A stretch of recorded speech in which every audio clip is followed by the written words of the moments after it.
Good morning one and all. હું professor Shreya Trivedi કમ્પલસરીનો lecture લઉં છું. આ લેક્ચર SYBA સેમ 3 માટેનો છે. જેને પણ કમ્પલસરી ઇંગ્લિશ રાખેલું છે અને જેને મેઇન ઇંગ્લિશ રાખેલું છે એના માટે પણ છે. કારણ કે જેને પણ મેઇન ઇંગ્લિશ રાખેલું હશે એઓને કમ્પલસરી પણ ઇંગ્લિશ જ હશે. હવે આપણે ગ્રામરના ટોપિક્સ બધા કરી ચૂક્યા છીએ. હવે આપણે જે ગ્રામરનો ટોપિક પહેલો આપણે ભણ્યા છીએ એટલે કે એક્ટિવ અને પેસિવ વોઇસ, એની થોડી ચર્ચા કરીશું ડિટેલમાં. એક્ટિવ અને પેસિવ વોઇસ. એક્ટિવ વોઇસ એટલે કે કોઈ પણ એક સેન્ટેન્સ, કોઈ પણ એક ભાષામાં એક સેન્ટેન્સ હોય છે અને એ સેન્ટેન્સનું એક પેટર્ન હોય છે, બરાબર, એક ફોર્મ્યુલા હોય છે. તો એવી જ રીતના ઇંગ્લિશમાં પણ એક સેન્ટેન્સની પેટર્ન છે જેની છે subject plus verb plus object. હવે જરૂરી નથી કે હંમેશા સબ્જેક્ટ જ સેન્ટેન્સની પહેલાં હોય, બરાબર. જ્યારે પણ સબ્જેક્ટ જે છે એટલે કે કર્તા જે છે એ સેન્ટેન્સની સ્ટાર્ટિંગમાં હોય છે ત્યારે એ એક્ટિવ વોઇસનો સેન્ટેન્સ કહેવામાં આવે છે. એવી જ રીતના એનું ઊંધું એટલે કે જ્યારે પણ ઓબ્જેક્ટ જે છે એ સબ્જેક્ટની જગ્યાએ એટલે કે આપણે સેન્ટેન્સના સ્ટાર્ટિંગમાં આવે છે ત્યારે એને પેસિવ વોઇસનો સેન્ટેન્સ કહેવામાં આવે છે. તમને એક્ઝામમાં પૂછાઈ શકે છે સેન્ટેન્સીસ ચેન્જ કરવા માટે. હવે એ જરૂરી નથી કે એક્ટિવ ટુ પેસિવ જ હોય, એવું પણ બની શકે કે પેસિવ ટુ એક્ટિવ પણ હોય. હવે અહીંયા તમે સ્ક્રીન ઉપર જોઈ શકો છો કે અમુક ક્વેશ્ચન્સ છે જેના 4 ઓપ્શન્સ આપેલા છે અને એમાંનો એક રાઈટ આન્સર આપેલો છે. યસ, તમે સાચું સમજ્યા. આ MCQs છે. આ તમને એક્સરસાઇઝ તરીકે તમને હું કરાવવા માગું છું, બરાબર. પહેલું છે નેવર ડિસઓબે યોર એલ્ડર્સ. ક્યારે પણ તમે તમારા મોટા જે વ્યક્તિઓ છે એનું અપમાન કરશો નહીં. આ છે ઇમ્પરેટિવ સેન્ટેન્સ. આમ જોવા જાઓ તો એક ટાઈપની તમે કહો ને તો કહેવામાં આવે છે તમને કે આવું ના કરશો, બરાબર.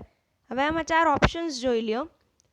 You are asked not to disobey your elders, you are ordered not to disobey your elders, do not disobey your elders and you are not to disobey your elders. હવે મેં તમને કીધું એ પ્રમાણે કે આ જે વસ્તુ છે ને નેવર ડિસઓબે યોર એલ્ડર્સ એટલે કે તમને એ વસ્તુ કહેવામાં આવે છે, સમજાવવામાં આવે છે. એટલે આમાં યુ આર આસ્ક્ડ છે એ જે ઓપ્શન છે એ સાચો રહેશે. You are asked not to disobey your elders. પછી છે the students were listening to the teacher, બરાબર. હવે આમાં પહેલાં આપણે કર્તા કર્મ અને ક્રિયાપદ જોઈ લઈ, બરાબર. સ્ટુડન્ટ્સ જે છે એ સબ્જેક્ટ છે, લિસનિંગ છે એ વર્બ છે અને ટીચર છે એ ઓબ્જેક્ટ છે, બરાબર.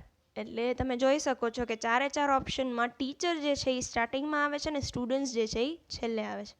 હવે આપણે એ જોઈએ કે આ સેન્ટેન્સ કયા ટેન્સનો છે. હવે જો ING છે અને આગળ વેર લાગેલું છે એટલે પાસ્ટ કન્ટિન્યુઅસનો સેન્ટેન્સ આ છે.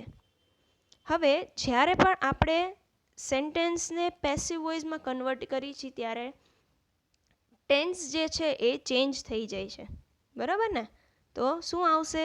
ધ ટીચર, બરાબર. હવે વેર છે આમાં આગળ પાસ્ટ ટેન્સ છે એટલે ટેન્સ તો એ નહીં રહેશે પણ જે સબ પાર્ટ્સ જે છે ને ટેન્સના, બરાબર, એ ચેન્જ થઈ જશે, બરાબર. INGનું ED લાગી જશે એટલે was listened to by the students. The teacher was listen to by the students. બરાબર, ટીચર બોલતા હતા અને સ્ટુડન્ટ્સ સાંભળતા હતા. બરાબર, એટલે આ જે સેન્ટેન્સ જે કન્ટિન્યુઅસ ટેન્સમાં હતો એ પરફેક્ટ ટેન્સમાં આવી જશે. ઓકે, પછી છે I have to do it. બરાબર, I have to do it, મારે આ કરવું પડશે. હવે આમાં આઈ છે એ સબ્જેક્ટ છે અને ઇટ છે એ ઓબ્જેક્ટ છે. એટલે જ્યારે પણ આપણે પેસિવ વોઇસમાં કન્વર્ટ કરશું ત્યારે ઇટ જે છે એ આગળ આવી જશે સેન્ટેન્સની શરૂઆતમાં. એટલે it has to be done by me. બરાબર, I have to do it એટલે કે આ મારે કામ કરવું પડશે. It has to be done by me. પછી છે tell the maid to prepare tea. બરાબર ને, શું છે?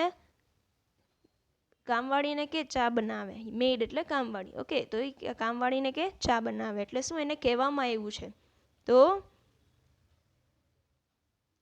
આમાં ઓબ્જેક્ટ છે નહીં, એટલે આપણે અહીંયા યુ એટલે કોને કહે છે, તો કે તને કહે છે. એટલે શું, you are asked to tell the maid to prepare T. પછી છે હુ stole your bike. Interrogative sentence છે, બહુ ધ્યાન રાખીને આ કરવું પડે છે. બરાબર ને, who stole your bike, by whom was your bike stolen. અહીંયા ક્વેશ્ચન માર્ક લગાડેલું નથી આન્સરમાં, પણ તમારે લગાડવાનો રહેશે, કારણ કે જ્યારે પણ એક્ટિવ ટુ પેસિવ વોઇસનું આપણે કન્વર્ટ કરીએ છીએ ત્યારે હંમેશા ક્વેશ્ચન માર્ક તો રહે જ છે, ક્વેશ્ચન માર્ક નીકળતો છે નહીં, સ્પેશિયલી ઇન્ટરોગેટિવ સેન્ટેન્સીસમાં. ઓકે, એટલે આ હતા થોડા ઘણા MCQ ટાઈપ જે તમારે પૂછાઈ શકે છે. ઓકે, હવે છે આપણે અમુક ઓપ્શન્સ વગરના questions. Okay, the thieves have been arrested by the police. The thieves એટલે કે ચોરો જે હતા, બરાબર, એ પોલીસ દ્વારા પકડાઈ ગયા છે. Have been arrested. ઓકે, હવે ધ થીવ્સ છે એ સબ્જેક્ટ છે અને બાય ધ પોલીસ એટલે કે ધ પોલીસ છે એ ઓબ્જેક્ટ છે. એટલે જ્યારે પણ આ સેન્ટેન્સ ચેન્જ થશે ત્યારે કઈ રીતે થશે, the police had caught the had arrested the thief. જોઈ શકો છો તમે answer, have arrested the thieves. Okay, હવે તમે એક વસ્તુ નોટિસ કરી, આ જે ક્વેશ્ચનમાં દીધેલો સેન્ટેન્સ છે ને એ પેસિવ વોઇસનો સેન્ટેન્સ છે. Have been arrested by the police, જો બાય વર્ડ જે છે ને એ આવેલું છે. એટલે જ્યારે પણ આવા સેન્ટેન્સ હોય ત્યારે સમજી લેવું કે આ પેસિવ વોઇસના સેન્ટેન્સ છે. એટલે આપણે ચેન્જ કેમાં કર્યું, એક્ટિવ વોઇસમાં કર્યું. એટલે મેં જે કીધું કે ધ થીવ્સ છે એ સબ્જેક્ટ છે એ ખોટું છે. બરાબર, સબ્જેક્ટ શું છે, ધ પોલીસ. એટલે the police have arrested the thieves. Clear? આ બહુ ક્લમઝી છે, એટલે કે બહુ તમે જોઈ શકો છો કે કઈ રીતના આપણા મગજમાં ટેન્શન ઓર ક્રિએટ કરે છે કે ભાઈ કઈ રીતે થશે, પણ તમે પ્રેક્ટિસ કરશો તો તમને આવડી જશે. Next, the marvellous performance delivered by the children enthralled us. જો પાછું પેસિવ વોઇસનો સેન્ટેન્સ આવ્યો. The marvellous performance delivered by the children enthralled us. હવે આમ જે છે એનો તમે આન્સર જોઈ શકો છો, વી વેર એન્થ્રિલ્ડ. બરાબર, અસ છે એટલે અમે, અમે એટલે વી. બરાબર, જોઈને એટલે પાસ્ટ ટેન્સમાં છે એટલે વેર આવ્યું, enthralled by the marvellous performance delivered by the children. સમજાણું? ઓકે, નેક્સ્ટ છે he has been invited to their party. He has been invited to their party. Has been, been છે એટલે perfect tense, present perfect tense. હવે એ જ્યારે આપણે change કરશું, હવે તમે પહેલાં એ નક્કી કરવાનું છે કે આ એક્ટિવ વોઇસનો સેન્ટેન્સ છે કે પેસિવ વોઇસનો. આ જે સેન્ટેન્સ છે એ એક્ટિવ વોઇસનો સેન્ટેન્સ છે, એટલે આપણે આને પેસિવ વોઇસમાં ચેન્જ કરવાનું રહેશે. બરાબર, they have invited him to their party. They have invited him to their party. Okay, we have shipped your order. Okay, your order has been shipped by us. Answer જોઈ શકો છો તમે. Your order has been shipped by us. અહીંયા ઉપર have શું કામ ને અહીંયા હેઝ શું કામ? તો કે પહેલાં વી છે, બરાબર, એટલે એ પ્લુરલ છે એટલે એમાં હેવ આવશે. જ્યારે આમાં યોર ઓર્ડર એટલે કે એક જ ઓર્ડરની વાત છે એટલે અહીંયા હેઝ આવી જશે. ઓકે, એના પછી છે the girl recited the poem beautifully. Recite એટલે યાદ કરવું. The girl recited the poem beautifully. The poem was beautifully recited by the girl. બરાબર, આગળ કયા ટેન્સમાં છે? ધ ગર્લ રિસાઇટેડ એટલે કે પાસ્ટ ટેન્સ, એટલે આમાં પણ પાસ્ટ ટેન્સ આવશે. એટલે શું છે? The poem was beautifully recited by the girl. સમજાણું? હવે છે the guest enjoyed the party. પાછો એ નહીં, પાસ્ટ ટેન્સ, બરાબર, એટલે શું આવશે? The party was enjoyed by the guests. The party was enjoyed by the guest. ગેસ્ટને પાર્ટી ખૂબ ગમી, એને ફૂલ એન્જોય કર્યું એમાં, બરાબર. પછી છે the child impressed everyone with his polite manners. Polite manners એટલે કે એના સારા સ્વભાવથી, એની સારી આદતોથી બધાને ઇમ્પ્રેસ કરી દીધું. કોને? ચાઇલ્ડે. બરાબર, તો શું આવશે answer? Everyone was impressed with the polite manners of the child. Everyone was impressed with the polite manners of the child. A girl from Chennai won the first prize. Won, જો won જે છે એટલે કે કયું tense? Past tense again. Okay, એટલે શું થશે? The first prize was won by a girl from Chennai. Okay, the first prize was won by a girl from Chennai. The readers like the latest book of the writer. Like છે જો, એટલે કે present ટેન્સનો sentence છે, simple present tense. આને જ્યારે આપણે change કરશું તો કઈ રીતે થશે? The latest book of the writer is liked by the readers. Readers જે છે એ આમાં ક્વેશ્ચનમાં સબ્જેક્ટમાં હતું તો આપણે એને ઓબ્જેક્ટમાં લઈ લીધું, અને the latest book of the writer એ ઓબ્જેક્ટ હતું એટલે એ સબ્જેક્ટમાં લઈ લીધું. એટલે શું થશે? The latest book of the writer is liked by the readers. Okay, they are painting the walls. Simple છે. ધ વોલ્સ કયો ટેન્સ છે?